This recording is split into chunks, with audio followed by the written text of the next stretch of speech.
சென்னை கொரட்டூரில் இருந்து பெண் ஒருவரின் பெயரில் பாலிமர் அலுவலகத்திற்கு கொரியர் தபால் கவர் ஒன்று வந்தது. அந்த கவரில் பென்டிரைவுடன் கூடிய புகார் கடிதம் இணைக்கப்பட்டிருந்தது.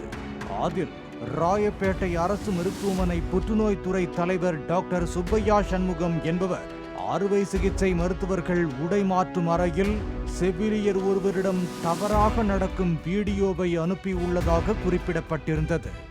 அரசு மருத்துவமனையில் பணி நேரத்தில் செவிலியரிடம் அத்துமீறலில் ஈடுபட்ட மருத்துவர் சுப்பையா சண்முகம் மீது உரிய நடவடிக்கை மேற்கொள்ள வேண்டும் என்றும் கூறப்பட்டிருந்தது.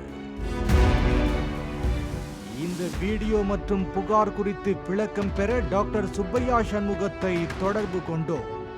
அரசியல் காழ்ப்புணர்ச்சி காரணமாக தன்னுடைய முகத்தை மார்பிங் செய்து வீடியோ வெளியிடப்பட்டிருக்கலாம் என்று தெரிவித்த சுப்பையா சண்முகம், மருத்துவமனையில் உரிய நேரத்துக்கு பணிக்கு வராதவர்களை கண்டித்ததால் தன் மீது வீண் பழி சுமத்தப்படுவதாகவும், தன்னை சிலர் பெண்களுடன் இணைத்து பேசுவதால் கடந்த 3 வருடங்களாக தான் தலைமுடிக்கு டை கூட அடிப்பதில்லை என்றும் தெரிவித்தார்.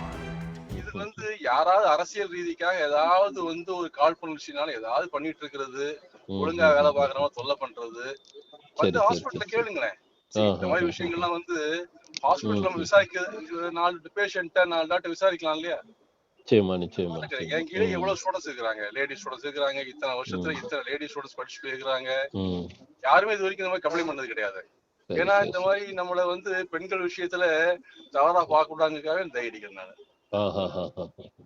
நம்ம ஒரு அப்பா மாதிரி தாத்தா மாதிரி இருக்கணும், வயசுல பெரியவனா தெரியணும் உலகத்துக்கு. அதுக்கப்புறமும் தொடர்ந்து விடாம இந்த மாதிரி விஷயங்கள தொல்லை பண்றாங்கன்னா என்ன பண்ண எனக்கு புரியல. இது தொடர்பாக ராயப்பேட்டை அரசு மருத்துவமனை கண்காணிப்பாளர் ஆயிஷாவிடம் கேட்டபோது, மருத்துவர் சுப்பையா சண்முகம் மீது பெண் ஒருவர் அளித்த பாலியல் புகார் தொடர்பாக விசாகா கமிட்டி விசாரித்து வருவதாகவும், கடந்த 2 மாதங்களுக்கு மேலாக 3 முறை அவரிடம் விசாரணை நடத்தப்பட்டுள்ளதாகவும், விசாரணை அறிக்கை மருத்துவ கல்வி இயக்குநருக்கும் அரசுக்கும் விசாகா கமிட்டி மூலம் அனுப்பி வைக்கப்படும் என்றும் தெரிவித்தார். இதே டாக்டர் சுப்பையா சண்முகம்தான் கடந்த சில மாதங்களுக்கு முன்பு ஒரு பெண்ணின் வீட்டு வாசலில் சிறுநீர் கழித்த சர்ச்சையில் சிக்கியவர் என்பது குறிப்பிடத்தக்கது. பாலிமர் செய்திகளுக்காக செய்தியாளர்கள் வினோத் மற்றும் வேல்ராஜ்.